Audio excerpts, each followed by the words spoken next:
You're gonna be okay. You're gonna be alright. 'Cause you're on your way. Brighter days. Oh, that's it. I tell you, Lee, it's been like, do you know? Oh, hi, did you? Oh, hi, everyone. Look, tonight I've got Gary Bentley. We're actually just talking about the song. Tony Lee wrote that song, the theme song for me, and we're actually doing the footage very soon, and Gary was just saying that he wrote his bio for him. So many years ago now. Well, I think it's probably changed one of his bios, yes. One of many, I'm sure. So, right, we're going to talk about Gary Bentley tonight. Yes. And thank you for asking me too. I appreciate it. Oh, thanks nice for coming. to be here. Yeah, thank you. So let's just go like way back. So you started off in journalism? I did indeed, yes. Started off my cadetship in Cowra in the Central West. I come from Wellington in the Central West. That's my hometown. That's near Dubbo, isn't it? It is indeed, between Orange and Dubbo. And I worked around the Central West then a fair bit on newspapers back in the early days. And eventually found my way to the Hunter Valley. But I've had actually 40 years in the media.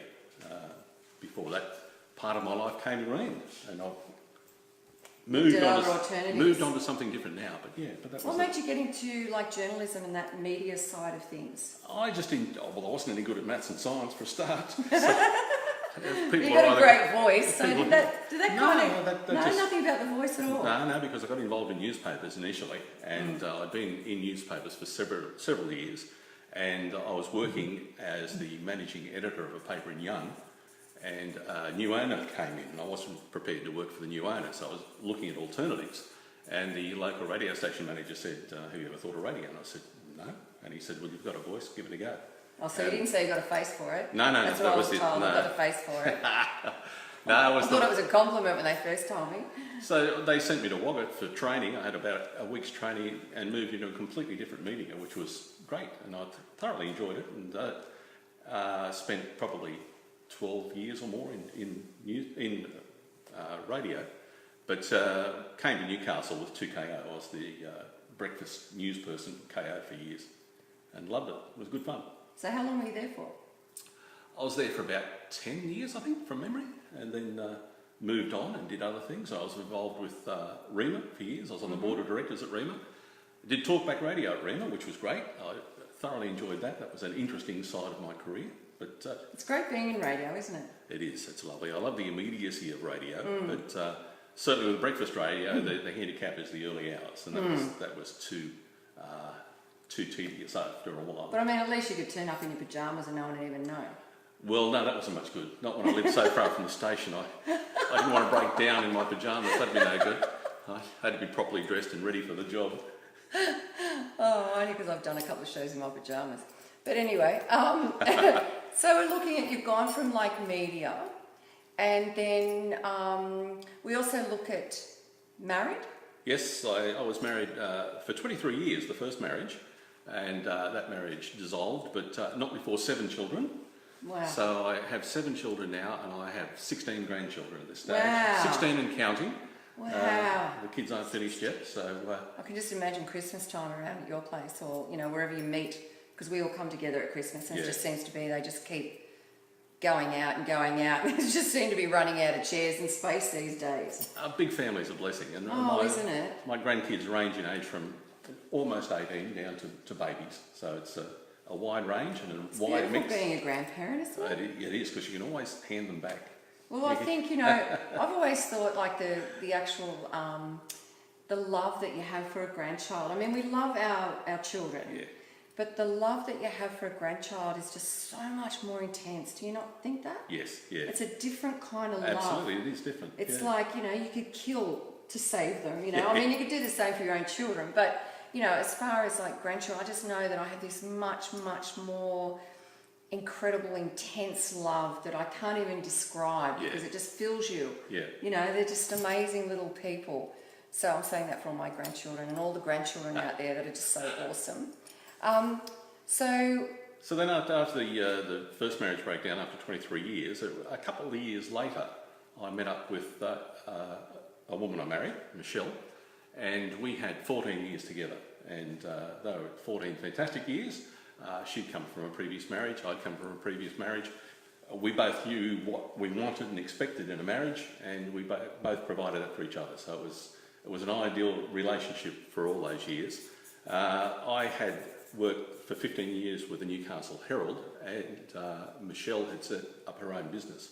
She was an optician, she was an optical dispenser, and she set up a business that operated from home, providing and selling prescription safety glasses to coal mines, That's right, to factories and all that sort of thing. So she ran that for a couple of years on her own, and then I took redundancy from the Herald and joined her full time. And the business was going great guns. I was on the road selling, and I was doing the promotional stuff, and she was doing all the professional side of things. And a beautiful marriage too as well. Lovely relationship, everything was going really, really well, and we were very, very happy, and the business was building and had a lot of promise. And then she died, basically. And that's what we want to talk about, like yeah. what actually happened, like as a warning to other people, or more of as awareness to other people.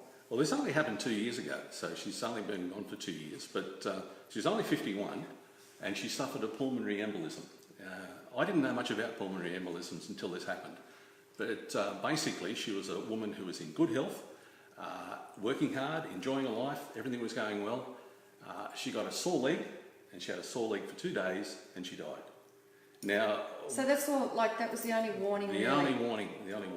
And you say like sore legs. So what was it, like a pain that she was complaining about, or? Yeah, she had a pain in the leg, and it was she went to bed because there was a lot of pain in her leg. But people get pains and aches, and you just take them for granted. You don't take any notice of them. But after she died, I investigated it a little bit, and what had happened to Michelle was that she was having trouble with the menstrual cycle, and she decided that she'd go back on the pill, and she hadn't been on the pill for years. Went to the doctor, was prescribed the pill because she thought that'd even things out for her and make her cycle better. The first pill she got didn't do the trick, so she went back and was diagnosed, got another pill. So it was only a matter of a couple of months. What we discovered later was if you're 51 years old, or in your 50s, as she was just into her 50s, and if you haven't been on the pill for many, many years and you go on it, there's a greater risk of blood clotting. Did anyone explain that to her? No, it wasn't explained. If you read the fine print in the pill packets, and there's miles of fine print, there are some minor warnings. So this is a warning, like really this is a warning to my viewers too, because a lot of us, like, you know, when we reach a certain age, we do have a certain situation in our own bodies, you know, and we do what we think has worked many, many years ago, and we might go on the pill, like because we've got menstrual problems or situations like that. And this is a warning to my viewers out there that, you know, read the fine print and, you know, listen to Gary and listen to what he's got to say, because, you know, it really is important. Yeah, so sorry, you're going. And the thing with heart attacks and things like that, there are so many warnings out there about heart attacks. You see posters about heart attacks, you see posters about strokes and what to expect and the warning signs and etc., etc. There's nothing on pulmonary embolisms, and yet they're fairly common, which is scary. So is that like a blood clot that travels? It was a blood clot in her leg that went to her lungs, and it was a big blood clot, and when that happens, if they catch you soon enough, they can give you blood thinners and they can save your life, and it's not always fatal, but it is quite often, and it happens a lot with long distance flyers, people who've been inactive for a long period of time. But that's why it was a surprise with Michelle, because she hadn't been inactive. She was a very active woman, and had been very sporty when she was a younger person. She was a dancer and all sorts of things. So she was fit and active, and there was no warning, none at all. And that's why it was such a shock. And 2 days later, like that's 2 days, so quick. Yeah. Yes, it was. It was, and there was nothing that anyone could do for it. Once the clot had moved, that was it. There was nothing could be done. So that was, I had to reinvent myself entirely at that stage of my life, and that was only a couple of years ago, so it was a major shock. I then was effectively, not only lost the love of my life and my wife, but I lost my job, and I had to sell a house, relocate and reinvent. And so your whole life entirely turned around, yeah, completely. From this wonderful, beautiful bubble that you're living in Yeah. to next minute a whole incredibly different new journey. And at the age of 61, you don't expect that. So, you No, know, well, you never expect it, Yeah, do you, really? no. I mean, you can't say you expect anything like that. but it was a matter of then picking up and moving on, which you have to do. People have So moved what on. worked for you when you were going through that? Like, what was the one thing that you can think about now that being in that situation, because I mean, when you're in a situation like that, it doesn't matter what people say to you or what advice they give you, you know, you can think that things like that can work for you. But what was the one thing that made you kind of turn around and create a new pathway for yourself? I think it was the strength that I drew from the love that we had. I think that's the best That's way to explain it. beautiful. Yeah. That's so beautiful. She had given me a wonderful life, and I think I owed it to her to continue. And I had started training and doing my studies to be a counsellor with the business, and it was going to be an adjunct to the business that we had. She died, and I hadn't completed my studies at that stage, and I walked away from it. I thought, no, I couldn't continue. A few months after that, I thought, no, to honour her memory, I should go ahead and become a counsellor and get my qualification. Is that something that you've always wanted to do? It's something I've always done counselling, as I said, talkback radio, things like that. It's always been a counselling area, but I didn't have the qualification. It's a part of this, isn't yeah, it? absolutely. And I've always been in communication, so and it's part of counselling as well. So I decided to go back and complete my course. And of course, one of the main papers that I did as soon as I went back was grief and loss, which was quite a trial to do that so soon after losing my own wife. Yeah, because that would have been almost straight away. Yeah, it was a couple of months afterwards, yeah. Oh dear. But again, I learnt a lot through doing the counselling course, and I was able then to carry that on to establish a practice as a counsellor. And then in recent times, in the last couple of months, an organisation called Rural Aid came along, and they were looking for counsellors to counsel in the farming community. They made contact with me, and I signed on with them. So I've been with Rural Aid now for a few months. So how does that, do they, I'm trying to work out how that actually works. Do they physically engage counsellors in different cities or something? That's and the one. then Yep. our farmers, our beautiful, awesome farmers that are struggling, and I mean, there's so much suicide, isn't there, in that?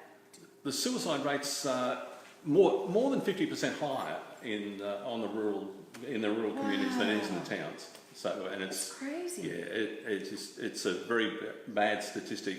And as counsellors, we're trying to circumvent that and head it off. And Rural Aid set up originally as an organisation, a charity, to buy hay and provide it to farmers who are struggling. That's why the Buy a Bale campaign is. So this is in well-known. conjunction with that. That's the same organisation. It is indeed, yep. Buy a Bale and Rural Aid. So Rural Aid is... Rural Aid's the charity. Yes. Buy a Bale is the scheme that they've got that has captured everyone's Oh, imagination. I know. And It's amazing. been tremendously well supported, and the charity has grown in leaps and bounds. It was only formed in 2015, so it's 2013, I should say. 2013 it was formed. So, and it's kicked on from there, and it's now a really big organisation, and providing millions of dollars worth of hay to farmers. They're about to announce a major purchase of, I think it's about $4 million worth of hay, but Wow. recently we did $600,000 worth of hay out of Western Australia, and it's taking 63 trucks to get it across to the eastern states to help farmers. And that's where we've got to go as far as Western Australia to get hay now, because there's very little around. Western Australia, Northern to Territory. Western Australia, get the hay. Yep, and transport it all the way back and give it to the farmers.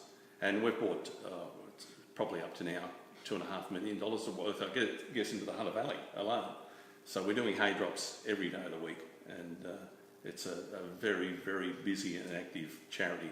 Now we're also... Which is sad to know, isn't it? Oh, Because yes. it just means that someone else is suffering because a charity has become quite well known. The drought is the worst since Federation. Wow, really? Yeah, a lot of people have said that. Some people have said it's not as severe in some areas, but it's so widespread and has lasted so long. some of the farmers in northern New South Wales, they've been 6 years, 7 years in drought. There's farms around Inverell that this year won't have a crop for the first time in 100 years. That's how severe it is. Oh, that is so sad. And these It just farmers, breaks my heart. they're losing their sheep, they're losing their cattle. They've cut back as much as they can, most of them.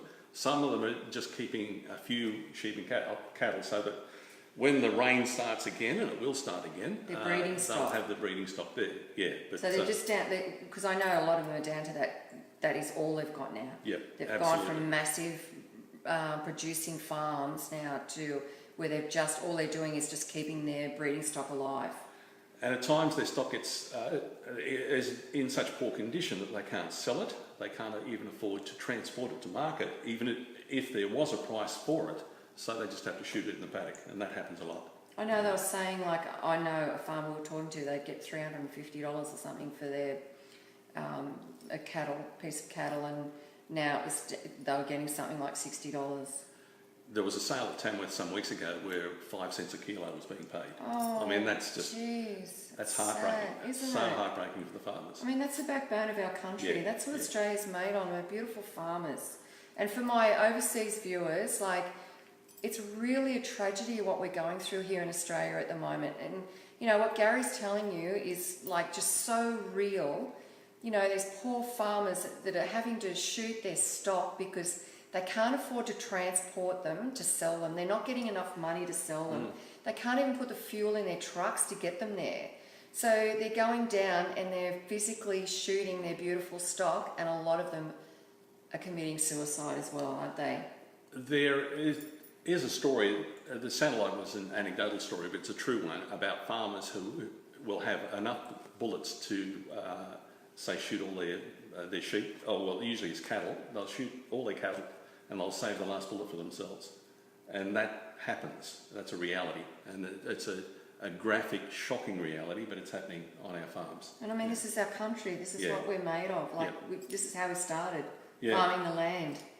You know? Fortunately, people in the city now realise that we do have farmers, that not everything comes from the supermarket. It's got to get into the supermarket first. So that's why the communities in the cities have been very generous in putting their hands in their pockets and supporting farmers, which is a good thing. Yeah, absolutely. If you hear anything that's going on, I mean, buy a bale, like physically buy a bale. You know, you can get together with a whole group of friends, contact the rural aid and find out what you do and how you do it. I mean, I haven't got all the information, but I'm sure I can put something up on my page later on when I've got it all. You know, like, do something. If you want to make a difference in this world right now, do something for our beautiful farmers and help them. You know, it might be something so small. Now, I know of someone now, like a family I was speaking to, they haven't had rain for 7 years. Yep. And the drought has certainly affected them, and any water that they have, they've got to bring in, they've got to buy it by the bottle, basically. And it was a simple thing such as washing clothes. Now, we take that for granted. I get up in the morning, I get the laundry, I put it in the washing machine, I push that button. You know, they can't even do that because they're using like little bowls where they're pouring the water into a bowl and they're just washing what they physically can. And there are kids out west now who are going to school to have a shower. They can't have a shower at home, there's no water at home. They actually have their shower at school because that's the only place they can get the water. So things are really grim. We should be a drought-proof nation. We are the second driest continent on Earth, but we're not drought-proofed. And even farmers who have so-called drought-proofed their farms and they've done everything right, nothing works if it doesn't rain. Well, that's right. If You it- can have everything, can't Yeah. you? Everything placed and you have the best of everything and whatever, but if it doesn't rain, you can't expect to get the water. Some of the best prepared and most professional farmers out there are suffering now because they didn't see this drought coming. The duration of the drought and the severity of the drought. They keep wasn't thinking the predicted. rains are going to come. Yeah, yeah, and they will eventually. And unfortunately, with the Australian climate, a drought's often broken by a flood. So it's another kick. In the meantime, we're getting dust storms everywhere, certainly up in the central west, massive dust storms, and that's all their topsoil. So that's all gone. So they're losing, they're not getting crops in, so they're losing their income, there's no income. They're losing their sheep and they're losing their cattle. it's having a dramatic and drastic effect on families, a dramatic and drastic effect on farmers, particularly the male farmers, and a lot of them are third and fourth generation farmers. They don't want to sell the farm. They don't want to be the farmer who has to sell the farm. Yeah, that hands it over to some stranger when it's been in the family for 100 years, some of them. Exactly. So they've got that incredible pressure on them to hold on, and they're trying to hold on to something they can't afford. So how do they get to use the service? Like how? Well, obviously they know about it. So how does it actually work? Are you available certain times and they ring a certain number and you just happen to be that counsellor that's on at that time? Well, it's all done through the websites too. People can contact Rural Aid through the websites and buy a bale. We're easy to access. If they need assistance with water or with hay, they can put all their details on the website and it's processed through head office and they decide where things are going to be dropped. We have 4 counsellors in the Hunter Valley and we're doing a lot of community liaison, so we're getting out and meeting people and meeting organisations. People are learning that we're here now. We're handing out our cards so we can be directly contacted, definitely, but if they can't contact us directly, they can certainly go on the website and they'll be redirected to us. And the website being Rural Aid? Rural Aid, yep. Okay, so everyone, like Rural Aid. That's all they have to think about, Rural Aid, or even buy a bale that'll direct them to the same sites. As I said, we're doing water supplies now. We help people with their groceries. We can help them with petrol vouchers, all those sort of things. Rural Aid's also got other programs where we will send volunteers on the farms to fix fences, do a bit of painting, hammer a few nails and some iron. So if someone wanted to be a volunteer and help out... We want volunteers. We've got a lot of volunteers now, and we're about to launch I think it's on next month, or it might be even, it must be next month. In Forbes, we're going out and we're doing 10 farms in one hit, and there's 160, 200 volunteers going up there to do that. That is fantastic. It's wonderful stuff, and the farmers really appreciate it. This is where you're proud to be Australian, isn't it? Really? And it builds their spirits. It helps the farmers know that people out there do care, and they really appreciate that. We're on the phone all the time, the counsellors, and we're ringing people and saying, do you require counselling services? 9 times out of 10 people will say, no, we're okay, thanks, but they always say, thanks for asking. They really appreciate that someone is out there thinking of them and offering them these services. I mean, I just love the idea of, like, if you wanted to help, if you wanted to do something really constructive, and you said to yourself, right, I've got a month off, what can I do to give back to society? Like, I want to pay it forward. Yep. So maybe take a week and go and work on a farm and just help these farmers. We've got grey nomads out there. They're offering their services. We've found that way out west, farmers can't get mechanics, and they've got mechanical breakdowns on their properties, and they can't get mechanics, and if they can get a mechanic, can't afford one anyway. So we have mechanics on holiday who call in, do a couple of days' work for a farmer. All that sort of stuff's going on all the time, and people are very generous. Yeah, I just feel really heartfelt about this. Like, it's just such a lovely thing to talk about. And I know we've come on talking about the loss of your wife and maybe let's get back there that as well, because I know that you did a lot of research, because you said to me that there wasn't much research available at the time. So if someone wanted to research this, where would they look? Like, did you find any websites that were informative for you? Yes, there is stuff out there on the websites. It's just not generally available, and people don't talk about it much because... and read the fine print. Absolutely, read the fine print, yeah. And if you suffer any pain, go to a doctor, Because I know a lot of the time we say, it's like if you don't see blood, you think it's okay. Yeah. Like, if someone says they've got some sort of disease, it's like, oh yeah, whatever. But then, if they come, they've got a big bandage on their face or something like that, oh, what happened to you? Yeah. So don't see, we don't react as much. But it's the hidden ones that you've really got to watch and take care of. Well, things like pulmonary embolisms, I've heard of cases where people have died at airports. They just dropped dead at an airport because they get a blood clot that moves. I had a friend who was an older gentleman who went to America, flew to America, felt unwell, went to a doctor. The doctor said, you've got an embolism, and he said, the patient said, I'll get it fixed when I go back to Australia. And the doctor said if you walk from here to the office door, you could drop dead. It was that serious, so he had to get fixed in America. That sort of stuff is going on, and we're not aware of it. But certainly the people who are affected by it and the people who are left behind are aware of it.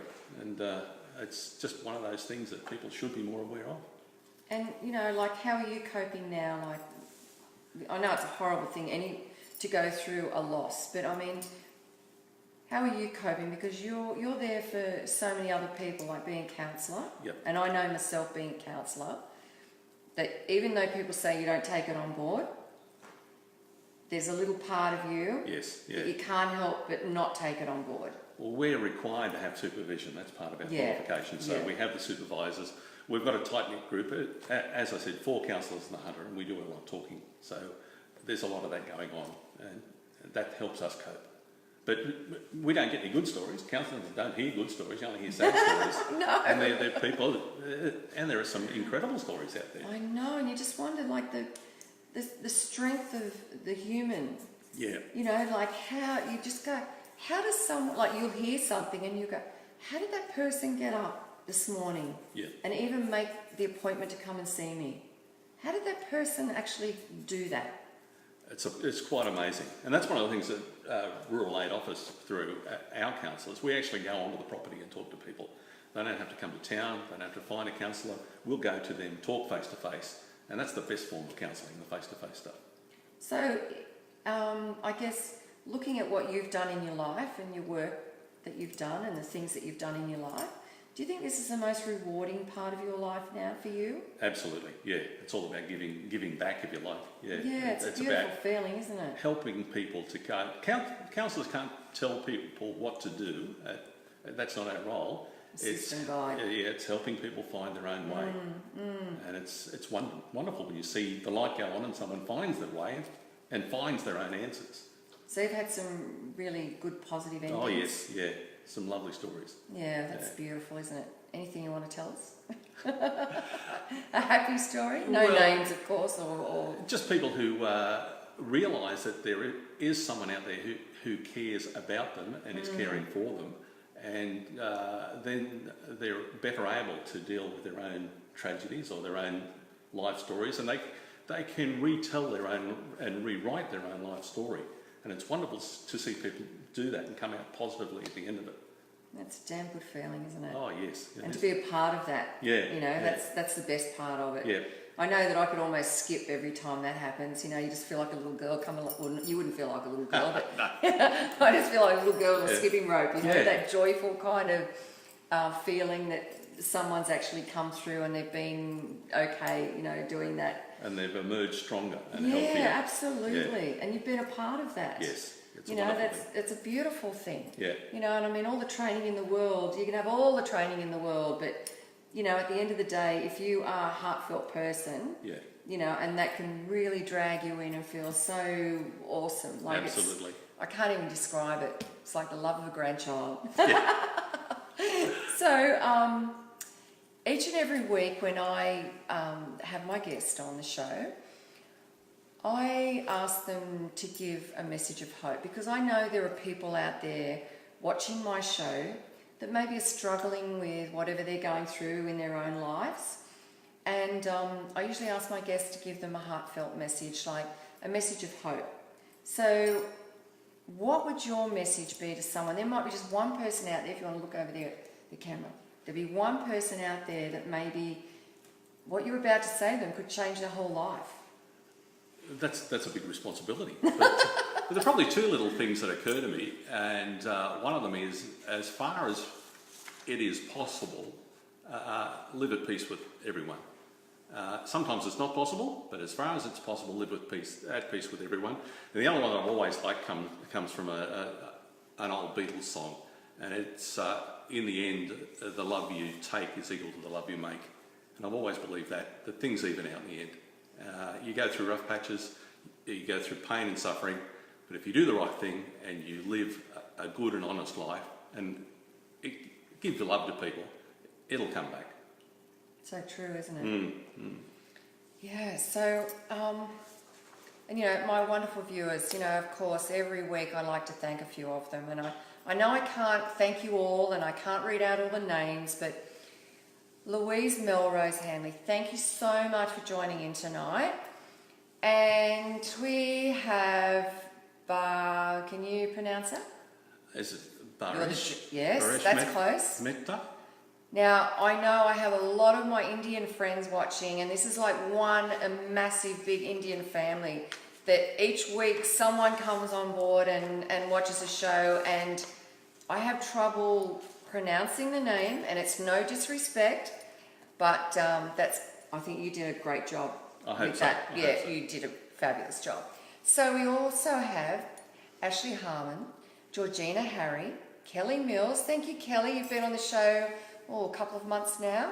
Chris Rourke, Yamini Mehta, Margaret Moffat, Pauline Petro. Thank you, Pauline, for watching. We have Lola Rushland.